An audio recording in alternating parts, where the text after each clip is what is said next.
This is Paula Huidobro, and you are listening to Cinepod, the cinematography podcast. The following podcast contains explicit language.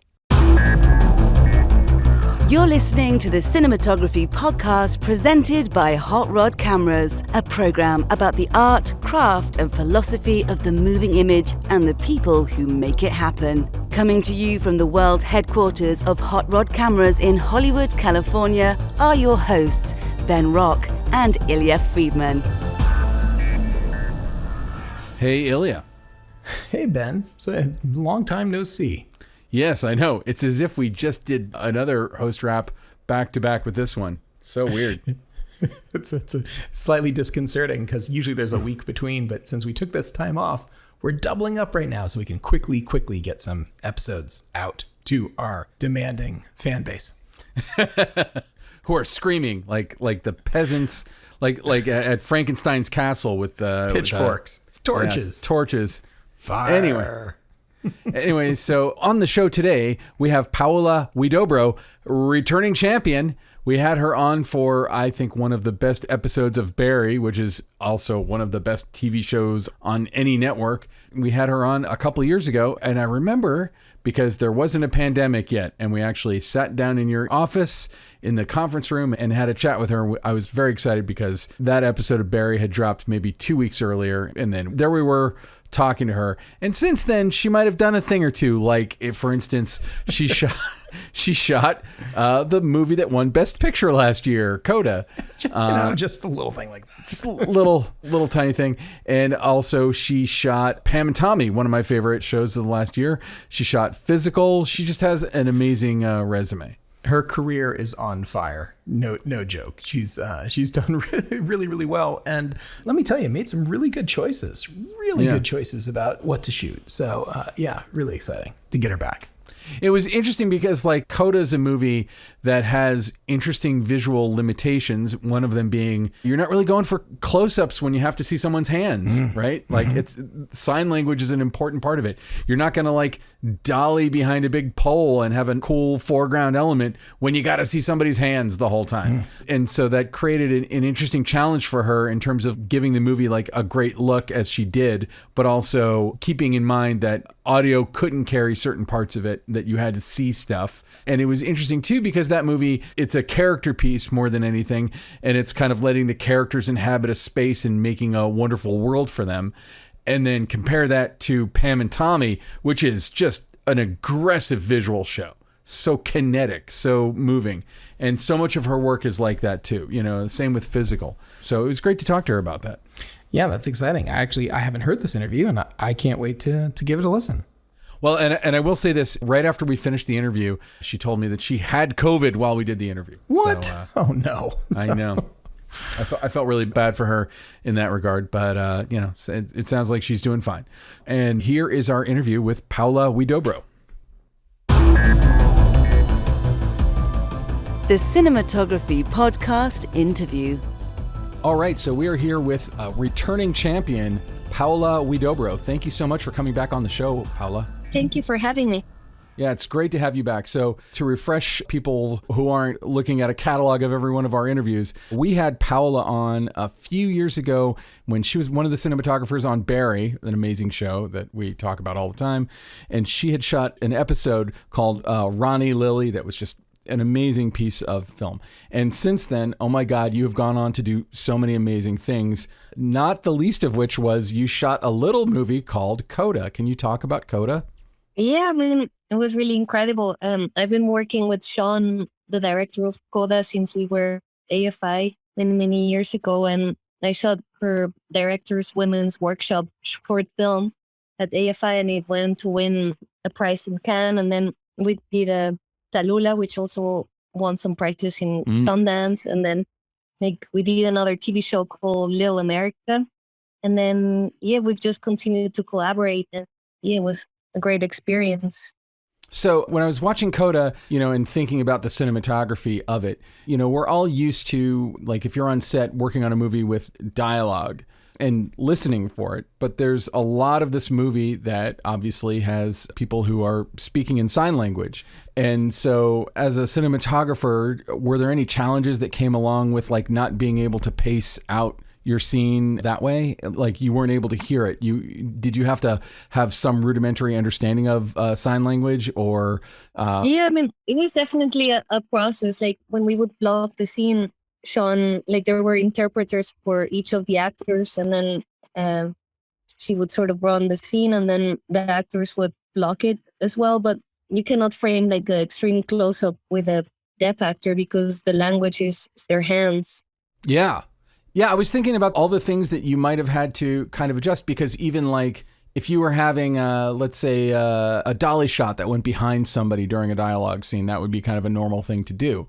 But you couldn't do that because you wouldn't be able to understand what anyone was saying if they were saying it with their hands. Yeah, and also actors cannot be walking away, while you're filming them, and they have to like be able to see each other. And Sean wanted it to be like a deaf person watching it would be able to understand what they're saying, as opposed to like, we just do a close up and cut off their hands and then just write it down. So that was like a conscious choice. Oh, that's really interesting. So how did you go about finding the ways to make it visual when you had these kind of very specific restraints that you had to work within? Yeah, I mean, I think also the film already had so many things going on. Like it's a coming of age story, and it's about a town, and it's about a family, and there's the music and there's the ocean. So I felt like the story was rich enough where it didn't need a style imposed to it. I tried, so the cinematography like was a lot more real and naturalistic, and sort of more about capturing what was in front of the lens rather than imposing like a style or something. Mm-hmm. And when you were working on it, was there a sense around it that it was there was something a little special about this movie? I know it probably would have been impossible to say like, oh, this is going to win the Oscar, but did it feel like it was a movie that was kind of headed to that fate? Not to me. I mean, I thought the script was quite amazing, and it had like a real soul, and it also dealt with a story that hasn't been told as much, and it had like an honest approach. And I did feel that the chemistry of the actors was quite special, and the town was quite incredible. So I felt like there were all like really good elements, but I'd never thought it would do as well as it did. It's wonderful to see a movie that's a smaller personal thing, not just find an audience, but also get that level of acclaim. And after that wins the Oscar, does your phone start ringing off the hook? What was the effect on your career of that thing winning the Oscar? Yeah, no, I mean, it definitely doesn't hurt. Yeah. I just finished a series for Hulu. It's called Chippendales. And the producer is Rob Siegel. He's the same showrunner and writer of Pam and Tommy. Mm-hmm. So I was working on that. Now that I'm done, I'm going to be going to do a movie written by Diablo Cody. Called Lisa Frankenstein in New Orleans. So I'm really, really excited about that script.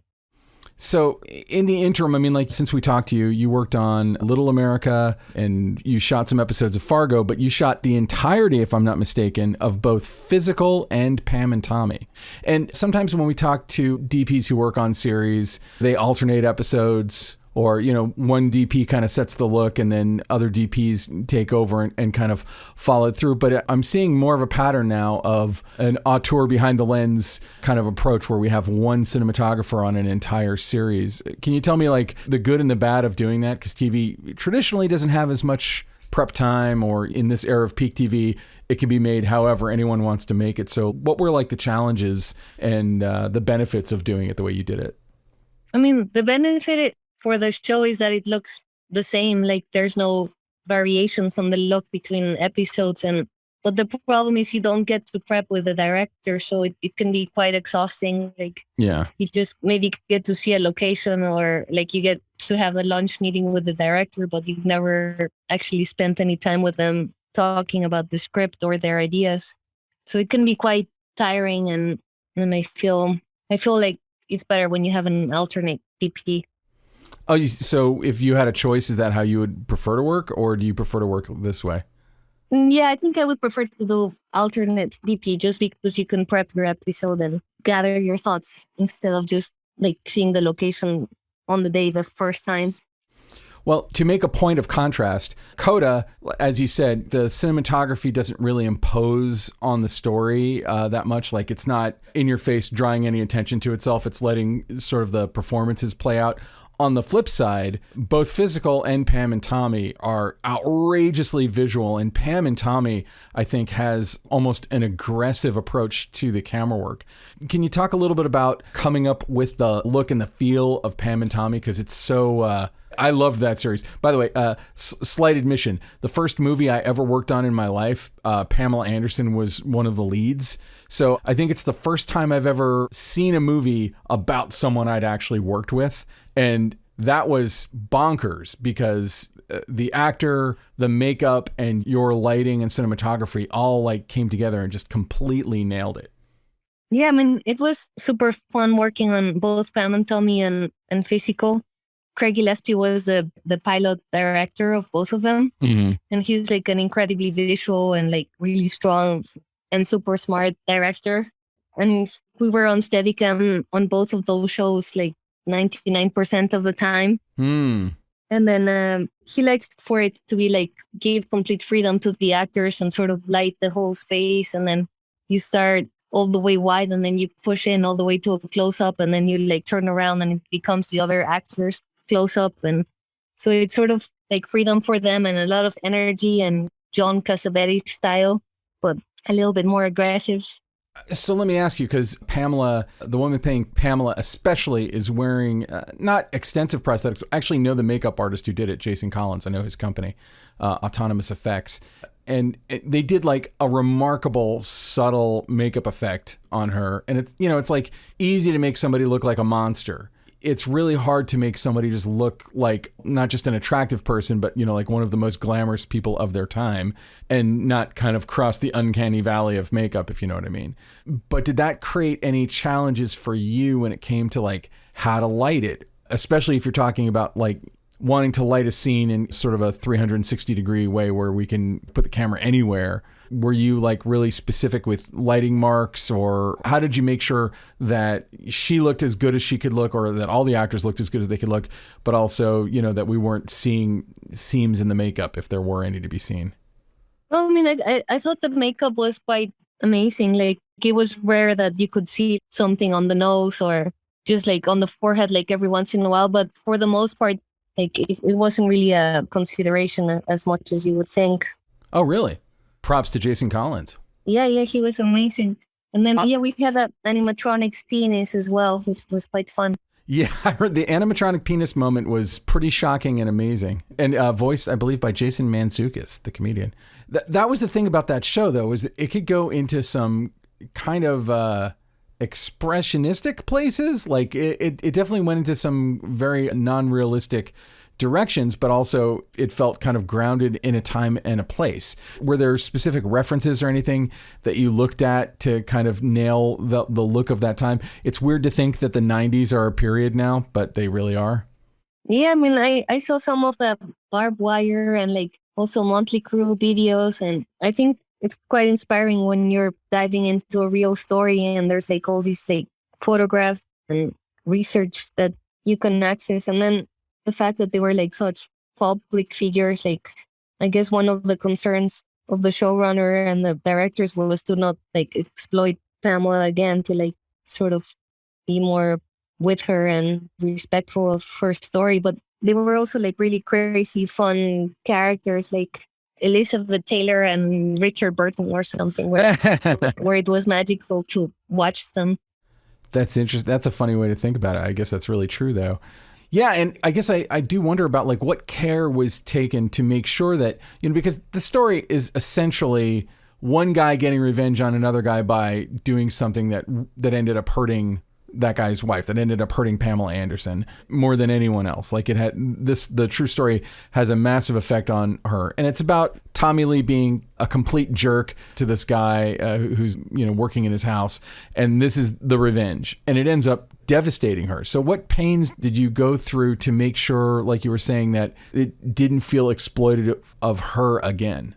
It's like a very delicate line, right? Because you say you may not be, but then you are, and then you're like showing the tape again. And I mean, a lot of the directors were female, and sort of Lily James also had like a really thoughtful process in the way she was portrayed and like her character. And yeah, I guess we just tried to be as careful as we could with showing her respect and like how her world had been shattered by this tape. Yeah, I thought it was interesting. And again, like I had worked with Pamela on a movie that no one's ever heard of in the early 90s. And I felt like she actually kind of really captured the way that I remember her being in person. Like the humor of her, but also kind of the fragility, you know, because her public persona was not a very fragile one. And yet, you know, in person, you know, I remember her mostly talking about her dog. That was the kind of person that she was, and I assume is.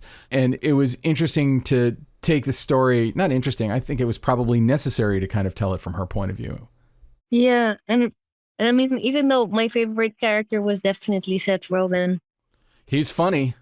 That character is funny and full of like truth is stranger than fiction level surprises, but also, you know, like when you spend all that time at Tommy and Pamela's house and then you see the apartment this guy is living in, or, you know, the Nick Offerman character, like the spaces that these people inhabit, there's such contrast in the kinds of spaces that you explore through the camera.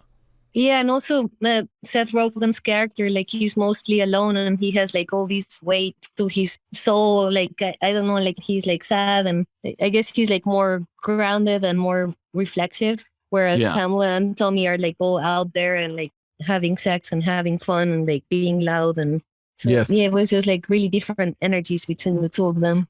Even though like all of them are kind of living in a very, shall we say, sex positive world, you know, of their own creations. Like, you know, it's almost sort of like she's in Playboy and then he's kind of like living in the darker side of the pornography world. And then in a sense, it's sort of the creation of the modern world. It's what's so good about that show to me is that it kind of foretells where the internet in every way was headed, even though no one knew it back then. Yeah, no, it's really crazy what happened with the internet. So there were a lot of sequences in that, you know, when you kind of talk about the aggressive camera work, there were a lot of sequences that were like just push in after push in after push in. It was like montages of going around the horn and seeing where everyone was at that point in the story. And it just kept pushing in and pushing in and pushing in. Talk about the design of those sequences. They weren't 100% push-ins, but there were a lot of push-ins. I remember noticing it as I was watching it, like, wow, they're really taking us into spaces with this camera. What was the thought behind that? It's sort of like the train is moving and there's no stopping it. And we're kind of in this world that's like crazy and unfolding. I think Craig is like extremely visual and he loves like to almost have choreography between the operator, like the camera and the actors, like a dance almost with the actors. And we would sort of discover the scene as we were filming it.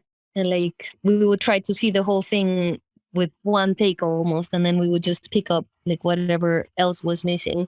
It was almost like a play at times. Well, let's talk a little bit about physical. What brought you to physical? Like, what about the material kind of appealed to you?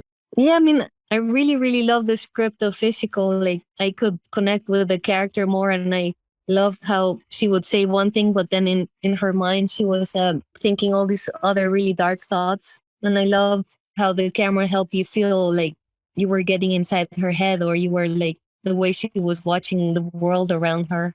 And it was quite magical that it was set in the 80s and it was like about aerobics, and the world was sort of quite beautiful to photograph, and she's a beautiful actress as well. But it goes a little dark. You know, there's that 80s glammy look, shiny, colorful thing. What was the approach to like finding the darkness that's living underneath the surface of that story? I don't know if you remember, like, there's like some really frantic scenes, like when she would start going in her like food binging modes, where she would go to the fast food and buy like all these hamburgers and then like run to the hotel and lock herself up and then devour. Yeah. And like a sense of calm afterwards when like after she would throw up. So yeah, it was just like really getting into her frantic energy and like the emotional state of mind, and like going from being crazy to like being completely still and calm. There's also, as I was watching the show, it seemed like you were playing with color saturation a lot in terms of how saturation was telling the story. I don't know if it was in the way that you gelled the lights on set or if it was post grading or what, but it almost looked like everything kind of had a bloomy, I don't know what filter, but my brain always just says pro mist, like there's just kind of a bloomy prettiness to everything, but sometimes it was more saturated and sometimes it was more desaturated. Didn't matter if it was day or night or, in a location that had lots of color or not. Yeah, we were using these super cool lenses. They're anamorphic from Panavision, the B and T series. Mm-hmm. And Dan Sasaki tweaked them a little bit. And yeah, they have a sort of magical characteristic to them, like the way they rack focus and the ways they sort of breathe and the softness to the image. And yeah they do have a little bit of bloominess to them. When you were putting together the exercise stuff, how much in physical did you kind of reference the original videos? I actually remember as a kid, my mom had those videos, but I don't remember, I feel like it evoked the real feeling of them. How much of a recreation of it was it? And how much of a interpretation of how it feels through modern eyes do you think it was? I think, the production design was really great and the costumes were amazing and there was this playful nature to the camera work. We were allowed to do a little bit crazier things when we were in her world or when she was transforming herself through dancing. So there was no limit or structure as to how those scenes would be filmed. Mm-hmm. And for example, when she's the first time she discovers aerobics and then the lights sort of start to flicker and the camera spins around, and what else can we do to make it completely crazy and disorienting? And yeah, we were just playful with it. It was really fun. Now, I feel like we've talked to a few people who've made stuff for Apple TV, and I'm just trying to get the beat on it. Is making a show for Apple TV any different than making a show for anyone else? Do you end up getting more prep time? Do you have reshoots, any of the maybe things that you would get if you were making a movie versus a TV show? Because I feel like when I look at physical, the production value is just off the charts and it feels like a movie. And I feel like a lot of that is your work, but I wonder, were you given a little more than you would be given on, even a premium show like Barry in terms of prep time? No, I think, they're all kind of the same. Yeah, I wouldn't say they vary too much, from Hulu to Apple to... Really? Yeah. I guess it's more the budget of the show or the way it's produced. So how much prep time did you have and how many days would you shoot an episode in? I think I had a month before we started filming, but then once we were filming, we didn't really have prep time. We would go scout at a lunchtime or maybe one weekend so we didn't really stop and prep again. Really? So it was continuous, yeah. So, when at the beginning of our conversation, you were kind of saying that when you're shooting every episode of a series, and I think that there were 4 directors on physical, that you didn't really have a lot of time to prep with the directors. So what's the way to make what little prep time you have or non-existent prep time you have really work for what you need to do? Yeah, you sort of set the look of the show with the pilot or the first episode, and then you create a solid base as to how it's going to go. And then you have to make sure that it stays consistent and that you collaborate with the new directors and sort of guide them into the vision of the show and also incorporate their ideas and what they want to do, but then make sure that it's still the same show. Yeah, I always wonder about that. If you're working on a series, and I guess a lot of times I'm thinking more about these premium cable shows are so handcrafted feeling, but I'm thinking more of an ongoing series, like a NCIS kind of a show. If a guest director walked in and threw the DP an idea that was incongruous with how they make the show, how do you go about guiding that director back to something that would feel like the show? Or is that just not your job at all? No. I think it is part of your job to hopefully before they start, they can watch a cut of what you've done in the past and sort of the dailies and you get to spend a little bit of time with them and show them how sort of the style of the show. And then I think when they propose something that's completely not what you do, then you try to incorporate a little bit of it, but not steer away from the difference. I mean, also at the beginning, you have all this energy and enthusiasm, and then 5 months later, like you have to keep that momentum going. I know. Gotta build a house of cards for yourself. Yeah, I mean, like that's, yeah, I mean, that's the thing. You can never phone this job in. You've got to be like fully engaged every day, paying very close attention and making sure that it fits with the stuff you shot, whatever, months and months earlier. Yeah, no, definitely. Well, cool. Paula, thank you so much for coming back on the show. It's amazing watching your career just, skyrocket. I expect to see you winning an Oscar pretty soon yourself, not just shooting the film that wins Best Picture, but winning it yourself. Where can people find you online if they want to see your work? Well, I do have a website, paulahuidobro.com. Yeah, I guess it's just better to watch the work I've done. Seriously, I mean, and like right now, there's a ton of stuff out there that you've done, but I can't recommend highly enough to people that they check out Physical and CODA, which are both on Apple TV Plus, and also Pam and Tommy, which is on Hulu. That's where I saw it. Yeah. All right. Well, thank you very much for coming on the show, and I can't wait to see what you do next. Thank you very much. All right, well, that was awesome, and I feel like the only mountain for her to climb that like is higher than shooting Best Picture would be to win Best Cinematography. But thank you again, Paula, and come on back whenever you want. We love your work, and we love talking to you. The Emmy Award nominations are only, well, by the time this comes out, probably the awards nominations will be out, but I think she's got a real shot for a couple of nominations this year, for sure. Pam and Tommy especially, just such a great show. Oh, yeah, for sure. So, Ben, it's bill paying time. All right. You recall what that's all about. Who's Bill?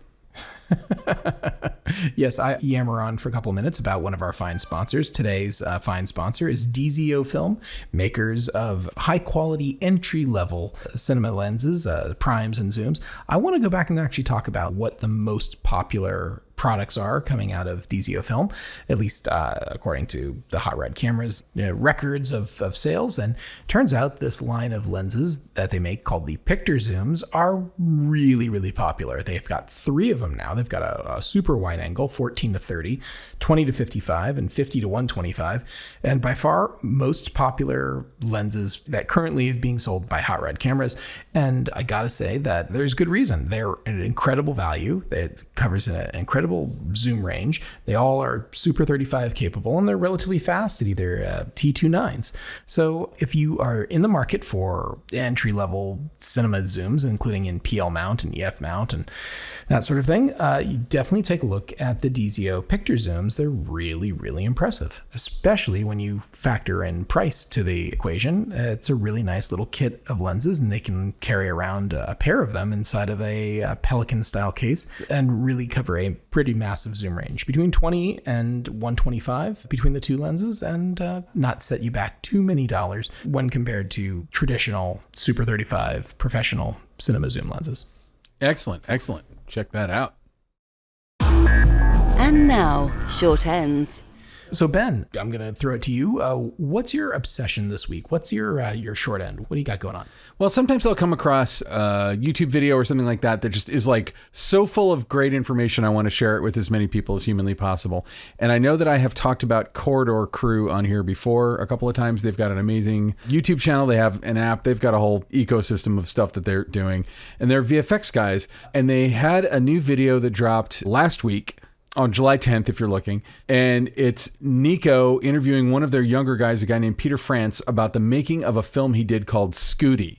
And the VFX that this guy, who was, I don't know, maybe 25 years old, that he's doing would have like blown everybody's mind 15 years ago. I mean, it's, I don't want to oversell it, but it's like, I've watched the short.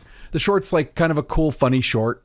But as they go through it, he talks about every tool he used to make every piece of this work. I'm sure that there are plenty that he, that he's not even thinking of, but every trick he in the book that he used, like they had a mocap suit that they were using that was like some kind of cheapy mocap suit. Sometimes it worked, sometimes it didn't. And he talks about how they worked around that. Sometimes they were able, there was a scene with lightning striking in an alley, and he talks about how they made the lightning strike. Like they brought in lights like a strobe to try and flicker it, but it wasn't competing with the sunlight. So they had to figure out how to do it in post, and he shows how they did it. He shows how they used this app, which I've seen them use before, that you can get on an iPhone that uses the LiDAR and all of the capturing stuff on a phone to create a 3D object. So like you could walk around a shoe or something and make a 3D shoe that you could bring into your 3D things.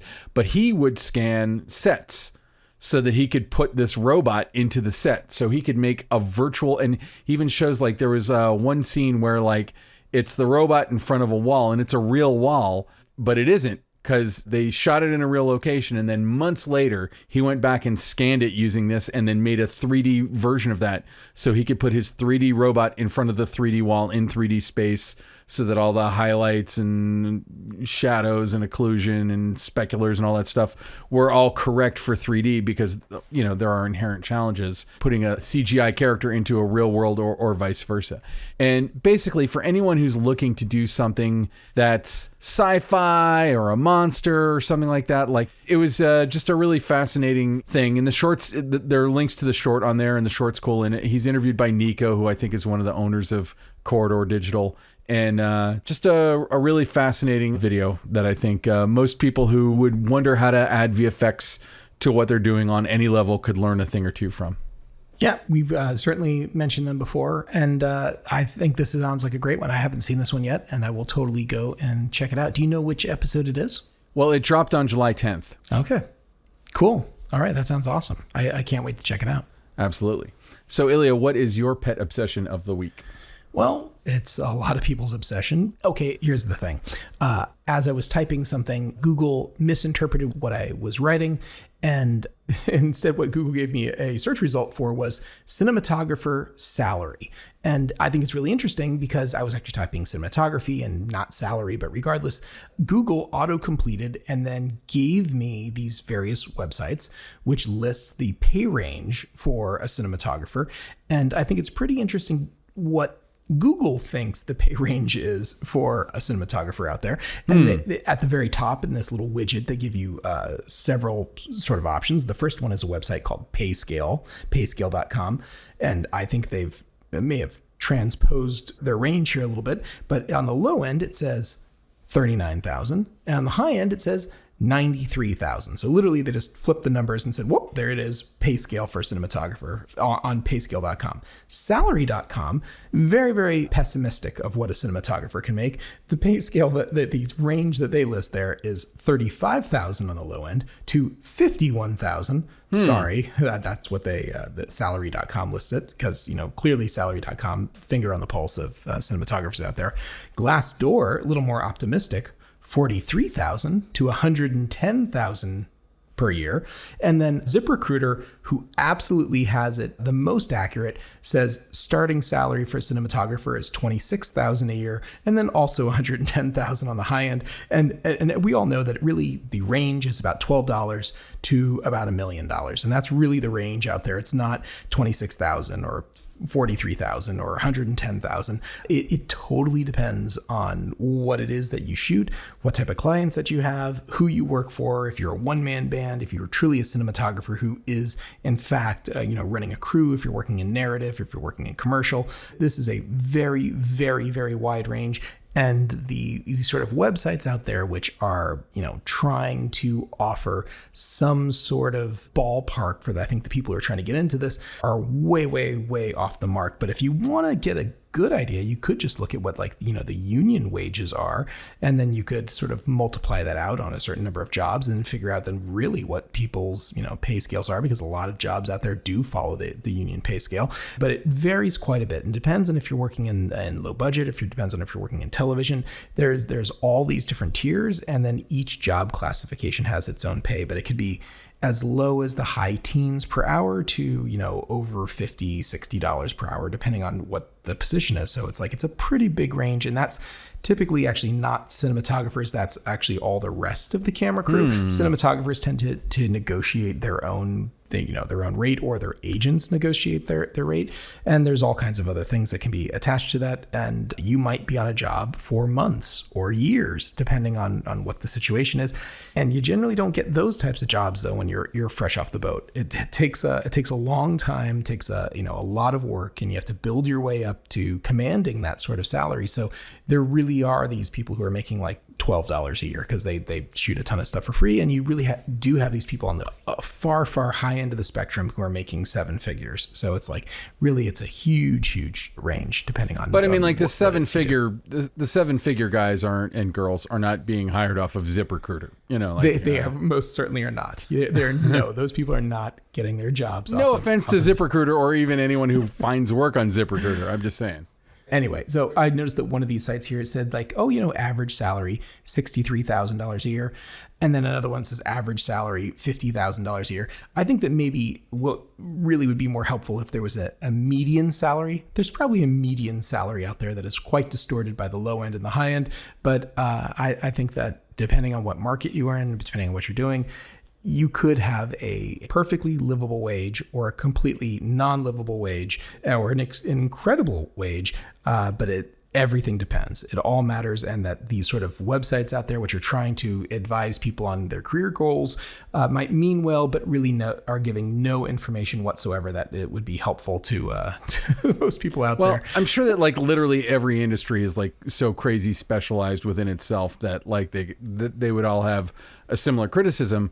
But I do feel like, I disagree. I disagree. I think if you graduated from accounting school, you could go out tomorrow and you could probably fit very nicely into like the average pay scale, or nursing or bus driving or many other things. And sure, your bus driving salary might be different if you're a bus driver in Los Angeles versus like middle of North Dakota, but it's still going to be more or less in the same sort of ballpark. But I feel like this is something we come across repeatedly when we're interviewing people, is sort of the two paths, which are like, let's say you go to film school or whatever you do to kind of become a cinematographer, like to start your career. Then you get out of film school, and some people are like, I'm a cinematographer and that is all I'm going to be. And I'm going to work my way up from the lowest budget stuff I can get my hands on to up and up and up. And we've repeatedly talked to people who had that exact story. And then you'll talk to people like Eric Messerschmidt, who went off and became a gaffer and became a top flight gaffer and then moved into being a cinematographer from there. So some people work up through the lighting department. Some people work their way up through the camera department and then eventually kind of become DPs. And,